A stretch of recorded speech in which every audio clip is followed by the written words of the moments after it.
الحمد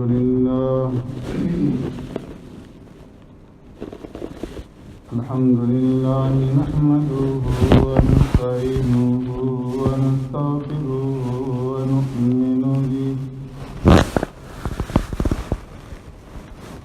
ونؤمن به ونتوكل عليه ونعوذ بالله من شرور أنفسنا ومن سيئات أعمالنا من يهده الله فلا مضل له ومن يضلله فلا هادي له ونشهد أن لا إله إلا الله وحده لا شريك له ونشهد أن سيدنا وسندنا ونبينا ومولانا محمدا عبده ورسوله أرسله الله إلى كافة للناس بشيرا ونذيرا وداعيا إلى الله بإذنه وسراجا منيرا أما بعد فقد قال الله تبارك وتعالى في القرآن المجيد والفرقان الحميد فأعوذ بالله من الشيطان الرجيم بسم الله الرحمن الرحيم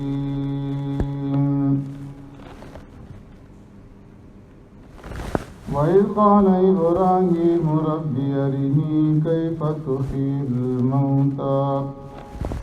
قال أولم تؤمن قال بلى ولكن ليطمئن قلبي قال فخذ أربعة من الطير فصرهن إليك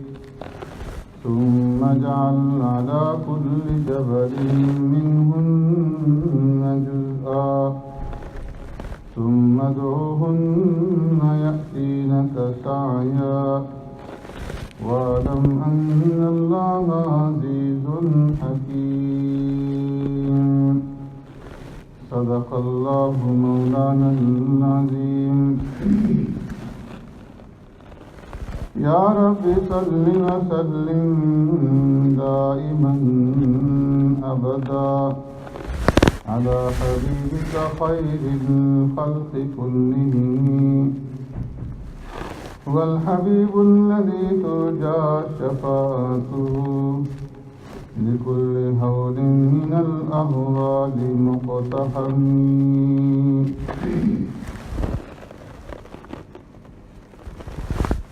وإذ قال إبراهيم رب أرني كيف تحيي الموتى اور یاد کیجیے اس وقت کو جب کہا ابراہیم علیہ السلام نے میرے پروردگار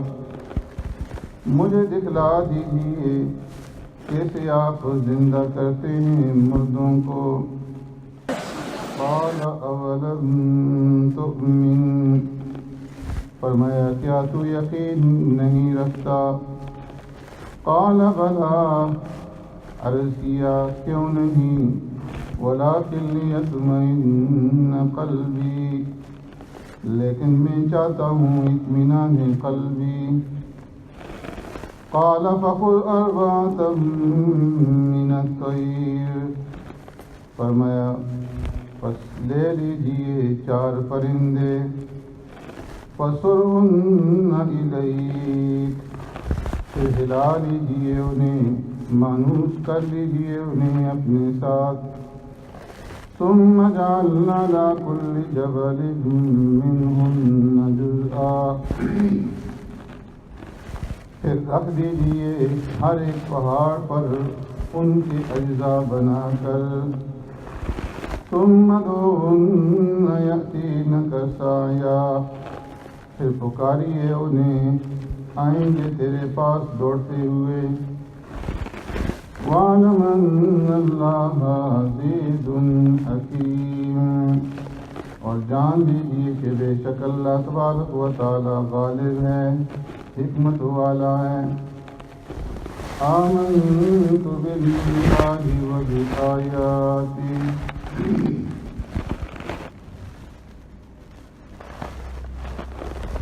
حضرات گرامی،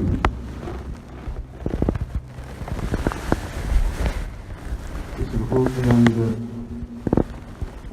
اللہ تبارک و تعالیٰ کی وحدانیت اور اس کی کمال قدرت اور بعد الموت کے بارے میں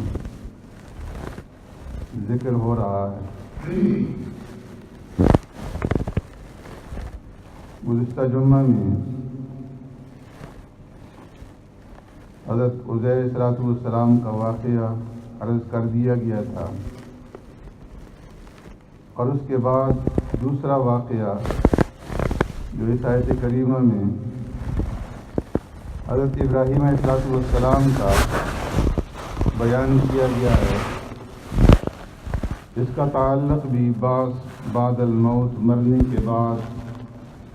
دوبارہ زندہ کرنے کے بارے میں ہے۔ ابراہیم علیہ السلام نے اللہ رب العزت سے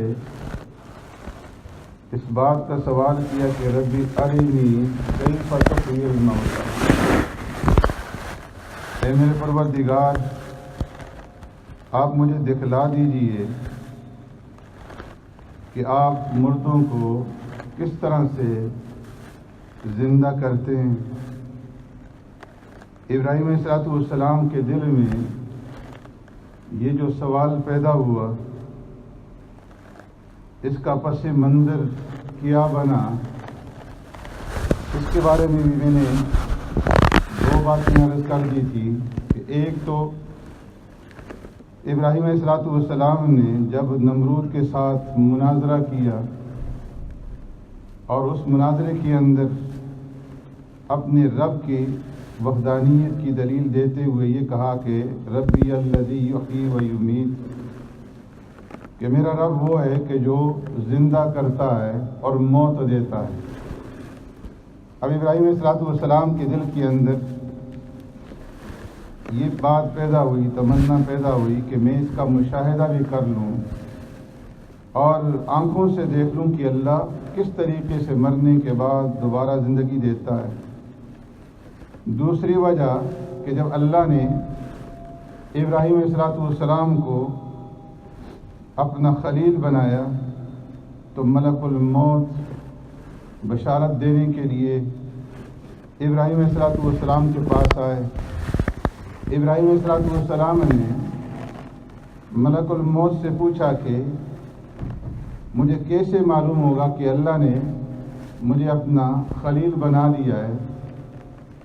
تو انہوں نے فرمایا کہ آپ اللہ سے جو دعا مانگیں گے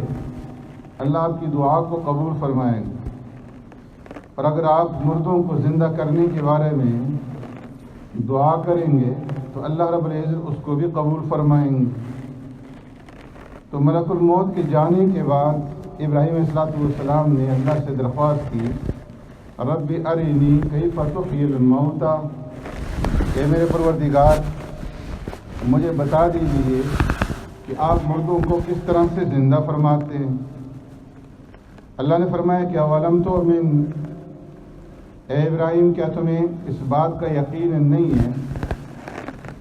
تو ابراہیم علیہ السلام نے فرمایا کہ ہاں مجھے اس بات کا یقین ہے کہ آپ نے مجھے اپنا خلیل بنایا ہے، لیکن میں اطمینان قلبی کے لیے کہ میری دعا قبول ہوتی ہے یا نہیں، اس لیے آپ سے یہ دعا کر رہا ہوں اور یہ درخواست کر رہا ہوں تاکہ مجھے معلوم ہو جائے کہ واقعی مجھے مقام خلت عطا کر دیا گیا ہے۔ تیسری وجہ مفسرین نے بیان فرمائی کہ ابراہیم علیہ السلام نے اللہ سے جو سوال کیا رب ارنی کیف تحیی الموتى، فرمایا یہ اس وقت کا واقعہ ہے کہ جب ابراہیم علیہ السلام بابل سے ہجرت کر کے شام منتقل ہو گئے، اور جب شام منتقل ہوئے تو بحیرہ تبریہ کے پاس دریا کے کنارے کنارے ابراہیم علیہ السلام چل رہے تھے کہ آپ نے بعض روایات کے مطابق ایک حبشی کی لاش دیکھی، بعض روایات کے مطابق ایک مرا ہوا گدھا دیکھا جو سمندر کے کنارے پہ پڑا ہوا تھا، اور بعض روایات کے مطابق ایک بڑی مچھلی دیکھی کہ جو آدھی سمندر کے اندر تھی اور آدھی پانی سے باہر تھی۔ فرمایا کہ یہ جو مردہ لاش تھی گدھے کی یا مچھلی کی، جس وقت پانی اوپر چڑھتا، پانی کے اندر طغیانی آتی تو وہ پانی اس لاش تک پہنچ جاتا، تو دریائی جو جانور ہیں مردار اور وہ اس لاش کو نوچتے اور کھاتے، اور جب پانی نیچے اتر جاتا تو جو خشکی کے جانور ہیں وہ اس لاش کو نوچتے، اس کا گوشت کھاتے۔ اسی طریقے سے پرندے جو ہیں وہ اس لاش کا گوشت کھاتے، اور حشرات الارض، چینٹیاں اور دیگر جو کیڑے مکوڑے ہیں وہ اس کا گوشت نوچتے۔ اب ابراہیم علیہ السلام نے وہاں پہ کھڑے ہو کر کے غور کیا کہ اس مردار کی جو لاش ہے، اس کا جو گوشت ہے، اس کے جسم کے جو اعضاء ہیں وہ سمندری جانوروں کے پیٹ کے اندر بھی پہنچ رہے ہیں، اور خشکی کے جانوروں کے پیٹوں کے اندر بھی پہنچ رہے ہیں، پرندوں کے پوٹوں کے اندر پہنچ رہے ہیں، کچھ ذرات سمندر کے اندر گر رہے ہیں، کچھ خشکی کے اندر گر کر کے مٹی کے اندر شامل ہو رہے ہیں، اور کچھ فضا کے اندر پرندوں کی چونچ سے جو چھوٹ جاتے ہیں تو وہ فضا کے اندر، ہوا کے اندر جو ہے منتشر ہو جاتے ہیں۔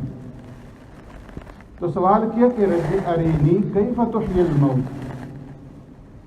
اس بات کا یقین تھا کہ اللہ رب العزت اس بات پر قادر ہے کہ مرنے کے بعد دوبارہ زندہ کریں گے، لیکن ابراہیم علیہ السلام نے مشاہدہ کرنا چاہا کہ یہ تمام اجزاء جو سمندر میں پانی میں مل گئے، اور کچھ ہوا میں منتشر ہو گئے، اور کچھ زمین کے اندر مل گئے، اور ہر قسم کے جانوروں کے پیٹوں کے اندر پہنچ گئے، تو اللہ رب العزت کس طریقے سے ان تمام اجزاء کو جمع فرمائیں گے اور زندہ کریں گے۔ تو اللہ سے سوال کیا رب ارینی کیف تحیی الموتی، اے میرے پروردگار مجھے مشاہدہ کرا دیجیے، دکھلا دیجیے کہ آپ کس طریقے سے مرنے کے بعد مردے کو زندہ فرماتے ہیں۔ اللہ رب العزت نے فرمایا کہ اولم تؤمن، اے ابراہیم کیا تمہیں اس بات کا یقین نہیں ہے کہ میں اس بات کے اوپر قدرت رکھتا ہوں کہ مرنے کے بعد دوبارہ زندہ کرتا ہوں؟ تو ابراہیم علیہ السلام نے فرمایا کہ بلا، اے اللہ کیوں نہیں۔ اب یہاں پہ سوال پیدا ہوتا ہے کہ ابراہیم علیہ السلام نے اس بات کا جو سوال کیا کہ رب ارینی کیف تحیی الموتی، کیا ابراہیم علیہ السلام کو یقین نہیں تھا؟ فرمایا کہ بالکل یقین تھا، اس لیے کہ وہ اللہ کے اولو العزم پیغمبروں میں سے تھے، لیکن ان کا سوال یہ تھا کہ مجھے دکھلا دیجئے، وہ کیفیت جاننے کے بارے میں تھا۔ اس بات کا تو یقین تھا کہ اللہ قادر ہیں کہ مرنے کے بعد دوبارہ زندہ کریں گے، لیکن اس کی کیفیت کیا بنے گی۔ عام طور پر جو لوگ منکرین ہیں قیامت کے اور مرنے کے بعد کی زندگی کے، وہ یہی اعتراض اٹھاتے ہیں کہ جب انسان مر جائے گا اور پانی کے اندر پانی، مٹی کے اندر مٹی اور ہوا کے اندر ہوا، اس کے ذرات منتشر ہو جائیں گے، تو کس طریقے سے یہ دوبارہ زندہ کیا جائے گا کہ جب یہ مل یا میٹ ہو جائے گا اور خاک بن جائے گا اور اس کے ذرات جو ہے پوری دنیا کے اندر منتشر ہو جائیں گے، تو دوبارہ اس کو کس طرح زندہ کیا جائے گا؟ تو اس موقع پر ابراہیم علیہ السلام نے کیفیت معلوم کرنا چاہیے کہ رب ارینی کیف تحیی الموتی، کیف کے ساتھ جب سوال ہوتا ہے تو کیفیت معلوم کرنے کے لیے ہوتا ہے کہ اللہ اس کی کیفیت کس طرح سے ہو، کیسے آپ مردوں کو زندہ فرمائیں گے۔ اللہ نے فرمایا کہ اولم تؤمن، فرمایا کہ اللہ کو معلوم تھا، اللہ جانتے تھے کہ ابراہیم علیہ السلام کا اس بات کے اوپر ایمان اور یقین ہے کہ میں مردوں کو کس طرح سے زندہ کروں گا، لیکن اللہ نے اولم تؤمن کے ساتھ سوال کیا کہ اے ابراہیم کیا تمہیں معلوم نہیں، کیا تم جانتے نہیں، کیا تمہیں یقین نہیں؟ فرمایا اس طرح سے سوال اللہ نے اس لیے کیا تاکہ کل کوئی آدمی ابراہیم علیہ السلام کے اوپر یہ اعتراض نہ کر سکے کہ وہ اللہ کے پیغمبر تھے اور پھر بھی انہیں اس بات کا یقین نہیں تھا کہ اللہ رب العزت مرنے کے بعد دوبارہ زندہ کر سکتے ہیں۔ تو اس لیے اللہ نے اس اعتراض کو ختم کرنے کے لیے فرمایا اولم تؤمن، اے ابراہیم کیا آپ یہ جو سوال کر رہے ہیں کہ مرنے کے بعد کس طرح سے دوبارہ زندہ کریں گے، آپ کو یقین نہیں؟ تو ابراہیم علیہ السلام نے وضاحت کر دی، قال بلا ولکن لیطمئن قلبی، کہ اللہ یقین کیوں نہیں ہے، میں تو ہر وقت اس کا مشاہدہ کرتا رہتا ہوں، میرا ایمان اور یقین ہے کہ آپ ان جانوروں کے پیٹوں کے اندر سے جو خشکی کے اندر ہیں اور ان دریائی جانوروں کے پیٹوں کے اندر سے، پرندوں کے پوٹوں کے اندر سے اور خشکی کے اندر سے، تری کے اندر سے، ہوا اور فضا کے اندر سے اجزاء کو جمع کر کے دوبارہ زندہ فرما دیں گے، لیکن وَلَكِنْ لِيَطْمَئِنَّ قَلْبِي، میں اطمینان قلبی اور سکون قلبی چاہتا ہوں، میں چاہتا ہوں کہ جو میرا ایمان اور یقین پہلے سے ہے اس میں اور زیادہ اضافہ ہو جائے اور مجھے خبر کے بعد، علم کے بعد عین الیقین حاصل ہو جائے، آنکھوں سے میں اس کا مشاہدہ کر لوں۔ اس لیے پیارے پیغمبر صلی اللہ علیہ وسلم نے ارشاد فرمایا کہ لیس الخبر کالمعاینہ، کہ خبر جو ہے اور معائنہ یہ دونوں ایک طرح نہیں، برابر نہیں ہوتے۔ ایک ہے کسی چیز کا علم حاصل ہو جانا، کسی خبر کا پہنچ جانا، اور دوسرا ہے اس کا مشاہدہ کر لینا۔ مشاہدے سے جو چیز حاصل ہوتی ہے وہ خبر سے حاصل نہیں ہوتی۔ تو میں کہ موسیٰ علیہ السلام کو طور پہ پہنچے، اللہ نے موسیٰ علیہ السلام کو خبر دی کہ اے موسیٰ، آپ کی قوم نے آپ کے آنے کے بعد جو ہے بچھڑے کی پوجا شروع کر دی ہے۔ موسیٰ علیہ السلام پر اس کا اثر ہوا، لیکن فرمایا کہ ہاتھ کے اندر جو تورات کی تختیاں تھیں وہ ہاتھ ہی کے اندر تھی، لیکن جب واپس لوٹے اور اپنی آنکھوں سے مشاہدہ کیا اور قوم کو دیکھا کہ وہ بچھڑے کی پوجا کے اندر مبتلا ہیں، تو غصے سے تورات کی وہ تختیاں پھینکی، وَأَلْقَى الْأَلْوَاحَ وَأَخَذَ بِرَأْسِ أَخِيهِ يَجُرُّهُ، تختیاں پھینک دی اور بھائی کے گریبان سے اس کو پکڑ لیا، داڑھی سے اس کو نوچنا شروع کر دیا۔ تو فرمایا کہ دیکھنا، مشاہدہ کرنا، عین الیقین سے علم حاصل کرنا، فرمایا یہ اطمینان قلبی کے لیے ہوتا ہے۔ تو ابراہیم علیہ السلام نے عرض کیا کہ اللہ مجھے یقین ہے، میرا ایمان ہے، وَلَكِنْ لِيَطْمَئِنَّ قَلْبِي، میں مشاہدہ کر کے اپنے اطمینان قلبی اور سکون قلبی جو ہے وہ حاصل کرنا چاہتا ہوں۔ تو اللہ نے فرمایا قَالَ فَخُذْ أَرْبَعَةً مِنَ الطَّيْرِ فَصُرْهُنَّ إِلَيْكَ، کہ ابراہیم پھر یوں کرو کہ تم 4 قسم کے پرندے پکڑ لو۔ مفسرین نے اس کے بارے میں مختلف بیان فرمایا ہے کہ وہ 4 پرندے کون سے تھے۔ زیادہ تر جو روایات ہیں اس کے اندر یہ ہے کہ مور، مرغ، کوا اور کبوتر، یہ 4 پرندے ابراہیم علیہ السلام نے پالے۔ اللہ نے فرمایا کہ فَصُرْهُنَّ إِلَيْكَ، یہ 4 قسم کے پرندے پکڑ لو اور پھر اس کے بعد ان کو اپنے ساتھ ہلا لو، اپنے ساتھ مانوس کر لو، کہ جب تم انہیں بلاؤ، پکارو، تو تمہاری پکار کے اوپر، تمہارے بلانے کے اوپر وہ تمہاری طرف آئیں اور تم اچھے طریقے سے ان کو پہچان لو، وہ تمہیں پہچان لو۔ فَصُرْهُنَّ إِلَيْكَ، پہلے ان کو اچھی طریقے سے اپنے ساتھ ہلا لو، مانوس کر لو، اور مانوس کرنے کے بعد پھر اس کے بعد تم انہیں ذبح کر دو، اور ذبح کرنے کے بعد ان کو پروں سمیت، ہڈیوں سمیت ان کا قیمہ بنا لو،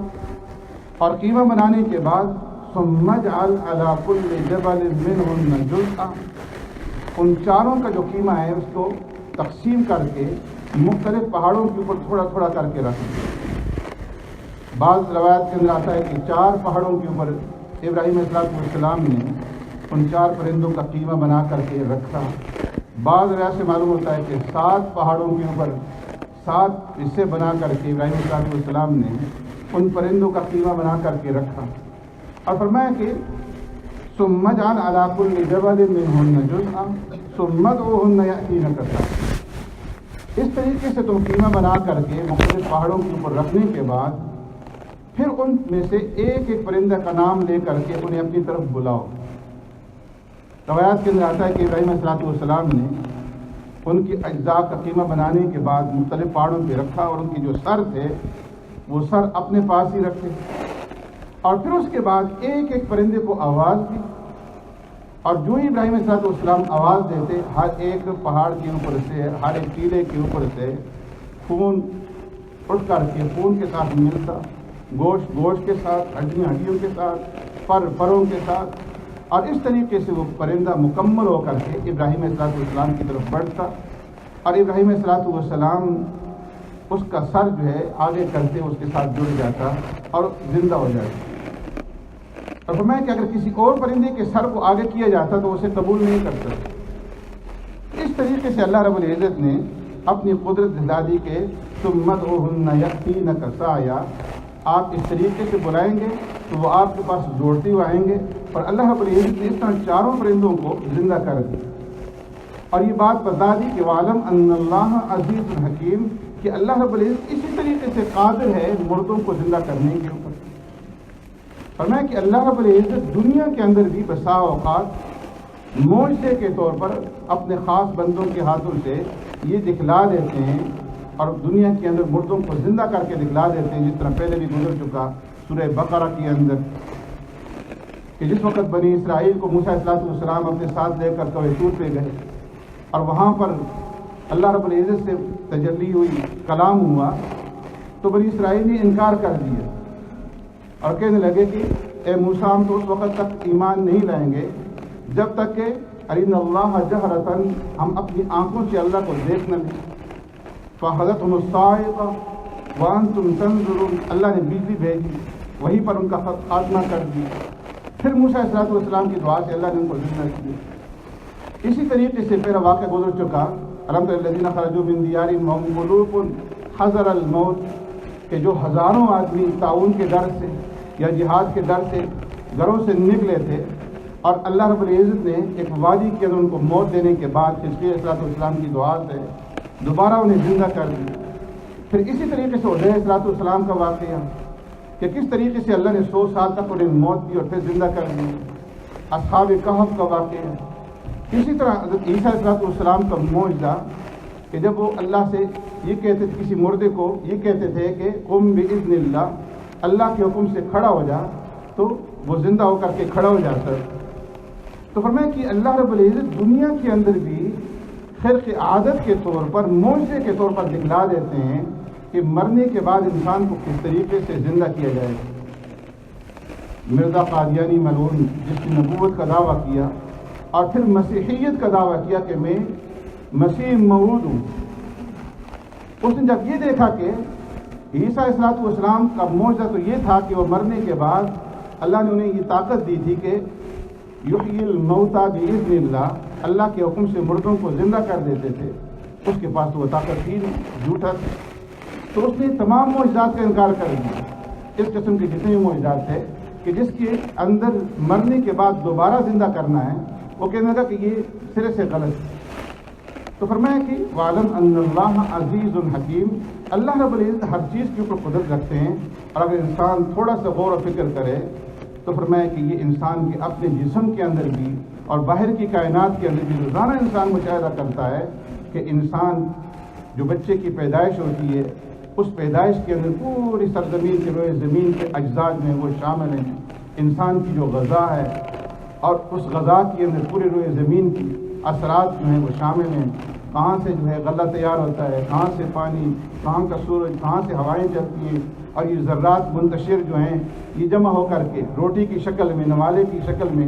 انسان کے بدن کے اندر پہنچتے ہیں، اور اس سے انسان کا خون پیدا ہوتا ہے، اور اس سے انسان کے اندر منی کی قوت پیدا ہوتی ہے، اس سے بچے کی پیدائش ہوتی ہے۔ اسی طریقے سے روزانہ ہم دیکھتے ہیں کہ کس طریقے سے موسموں کی تبدیلی کے اندر جو ہے کبھی موسم بہار آ جاتا ہے، کبھی خزاں آ جاتا ہے، کبھی کھیتی باڑی جو ہے اس کو جو ہے بویا جاتا ہے، اور کبھی اس کو کاٹا جاتا ہے۔ تو فرمایا کہ یہ ساری کی ساری اللہ کی قدرت کی دلیل کی نشانیاں ہیں، اس کی وحدانیت کی نشانیاں ہیں کہ وہ مرنے کے بعد دوبارہ زندہ کرنے کے اوپر قادر ہے۔ سبحانک اللہم و بحمدک، نشہد ان لا الہ الا انت،